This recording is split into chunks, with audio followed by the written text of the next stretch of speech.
This is not an Xbox, but it is. Sort of.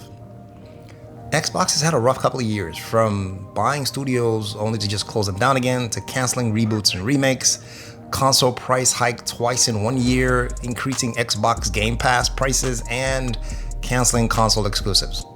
Well, that last one might not be a bad thing.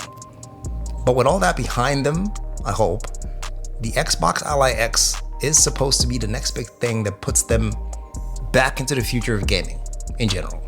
So let's jump right in with the Asus ROG Xbox Ally X, which we will refer to as the Xbox Ally X for the rest of the video, or just Ally X.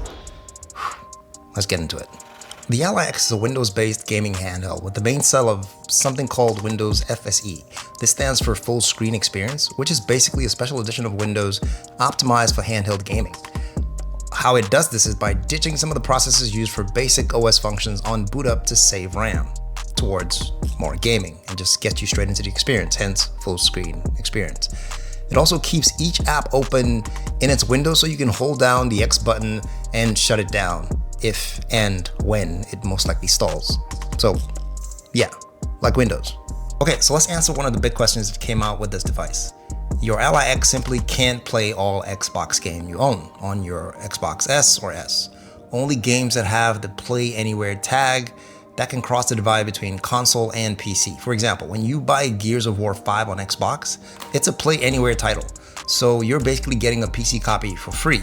That will work across your Xbox and your Ally X. And there are also some games that kind of walk the line that aren't Play Anywhere titles, but if you do have like a Game Pass Ultimate and they support Xbox Cloud, you can play them, like Assassin's Creed Shadows, which by default isn't a Play Anywhere title, but you can't play it on your Ally X via cloud support. I know, it's weird. But right out the gate, they do try to give you all these options when you purchase an Ally X, because you do get a 3 months Game Pass premium tier when you buy the Xbox ROG Ally X, which is a decent library of games to play for at least 90 days. Plus, your Ally X being a handheld Windows-based PC can access games from other storefronts like Steam and Battle.net, so accessibility isn't a problem here. The specs are pretty solid for the ROG Ally X thanks to the Z2 Extreme processor. But the base model, that's the Xbox ROG Ally without the X, that comes in white, is sort of meh. And for that price, you're definitely better off looking in the direction of a Steam Deck, in my opinion anyway. So my primary impression will be focused on the Ally X for the rest of this video, the one that comes in black. Hands down, one of the best parts about this handheld is the ergonomics. It's a chunky device in terms of weight at about 750 grams, that's about 1.5 pounds. But the weight distribution is fine, and I didn't feel awkward playing anything for varying lengths of time. This is mostly because the grips feel very comfortable with the Xbox etching, textured grips, and contours. So it won't slip, even if you have sweaty palms, but will definitely pick up all the leftover pizza or whatever it is you are eating before you grab the console. It's essentially that comfortable Xbox controller that they split down the middle and stuff the screen in the middle. Think PS Portal, but with actual gaming capabilities this time. And a couple of other micro refinements to accommodate handheld gaming experience. The face buttons are fine, but I think the library and start buttons are in an odd location because you need to get around the right stump stick to touch it properly, and yeah, it's odd. Also, another weird button configuration I gotta note, the Armory Crate button and the Xbox Home button are pretty much the same function. They could have easily just thrown out one of those buttons because you can access those menus using either or. Just saying. Oh yeah, and the back buttons can be a bit closer. It is okay for me because I have long fingers, even though I do twist a bit in an odd position to click them, but my friends struggle to reach them in comparison to how the Steam Deck buttons are placed, which is a whole lot more convenient. Another thing you notice is that the 7-inch Full HD IPS display is not flat, but mounted at an angle to enhance the viewing experience when sitting on a bench or in a car. At least that's what Xbox says. The screen does support up to 120Hz refresh rate, and yes, at this price point, it should be OLED. But unless you're pixel peeping, it'll be just fine. I'm still rocking my OG LCD Steam Deck, and considering how much I connect to a larger screen, I don't crave the OLED version at all. On a side note, if for some reason the LEDs on the sticks bother you, you are not liking them, or it's just not your thing, you can adjust their patterns to set them into something like steady or breathing, or just turn them off completely. But does it feel like a handheld console? Well, before launch, Xbox tried really hard to market this thing as an Xbox, using words like full screen experience, Xbox Anywhere, but you get in via the fingerprint reader, which doubles as a power button. It still feels very much like Windows. Even the lock screen is the classic Windows 11 wallpaper with random locations you may never visit. But once you get past that, it does boot straight into the Xbox skin and the full screen experience. And this actually saves you some RAM for optimized gaming experience. But once any of your games or the Armory Crate itself requires an update, there is a big chance that very familiar Windows dialog box is gonna pop up. And before you know it, you could be fiddling with Windows classic settings in no time, trying to sort something out in the background, whether it's updating the Xbox controller via Xbox Accessories app or just applying Windows updates.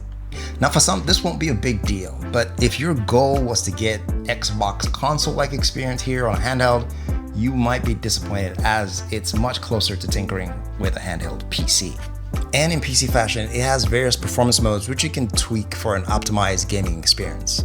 The highest being turbo mode, which requires you to plug it in with a recommended power source to get full performance capability.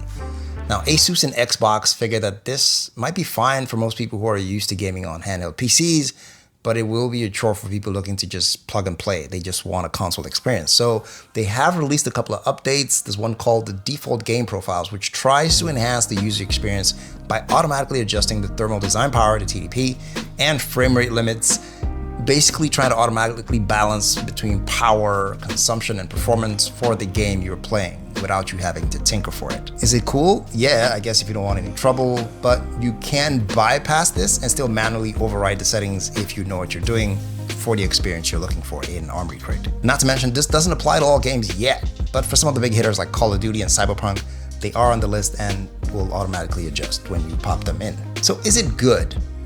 And that is the $1,000 question.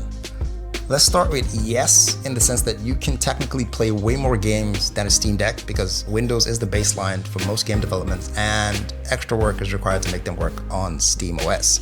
Yes, in the sense that it does perform really well for a lot of games at 1080p, enough to get 62 frames per second in medium settings in turbo mode plugged in for Cyberpunk 2077, which Steam Deck will struggle with some other similar titles.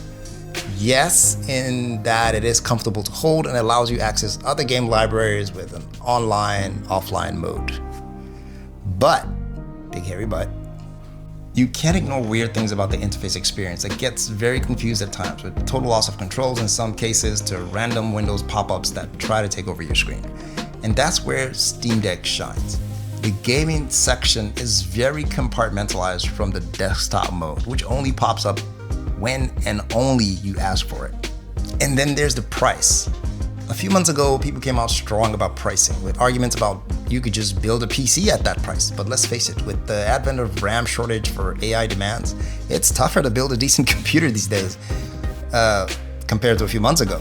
You used to be able to buy amazing DDR5 RAM for sub $200. If you wanted to really go crazy, maybe $100 more than that. Good luck with that now. Not to mention, you simply can't take your PC everywhere. It's not a handheld console. So therein lies a trade-off.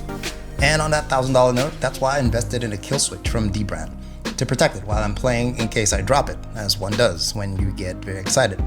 It comes with a travel cover to protect the screen while it's in transit, although this one did come with 2 screen protectors as well. The case has perfect cutouts, it has a kickstand and a hidden SD card storage. This is actually officially licensed by Xbox, which is highly unusual for Dbrand. This is not sponsored, by the way, just happened to like it, and I like the folks at Dbrand. They are weird in a cool kind of way. Take for instance, the screen protector comes with 2 packs because, well, I'll let them tell you. Note that your tempered glass comes with 2 pieces, just in case you f***ed it up on your first try. Let's get started. And they also threw in a deck of cards for some reason. Plus, they politely threaten you to do their bidding, like posting on social, etc., because they know where you live. well, they do. They have your shipping address. Bottom line is, the Steam Deck has been one of my favorite handhelds for the longest time because it's just adaptable, moddable. The gaming and desktop experience are very compartmentalized, and it has an awesome support community. You can get past any problem you have with this thing. Just jump in the community and they got your back. But it is getting dated. And to be honest, it won't play as much games as the Xbox ROG Ally X will, simply because this is Windows-based handheld PC. And it has access to most of your Xbox library games, either via cloud streaming or Play Anywhere titles. And on that note, it depends on where you fall. If performance is at the top of your list for games, and especially newer games, and you do want to access most PC-based games and your Xbox library, this is probably one of the best handhelds you can get right now. But if performance isn't really at the top and you're not into getting that much in terms of diversity, don't get me wrong, this is pretty diverse and it will perform decently, just not as well as that, then you can still save a lot of cash and just get a Steam Deck in a social marketplace somewhere, a used one, and save yourself a lot of cash in the process, and wait for an OLED iteration or whatever that's eventually gonna show up of this one. Hopefully this gets cheaper and then you make that call. But right now, that's where the divide is. If your goal is to get everything and anything in one place, PC through Xbox, this is probably your best bet right now. And if you just want a decent, one of the most recommendable handheld gaming consoles out there, I would still lean towards the Steam Deck.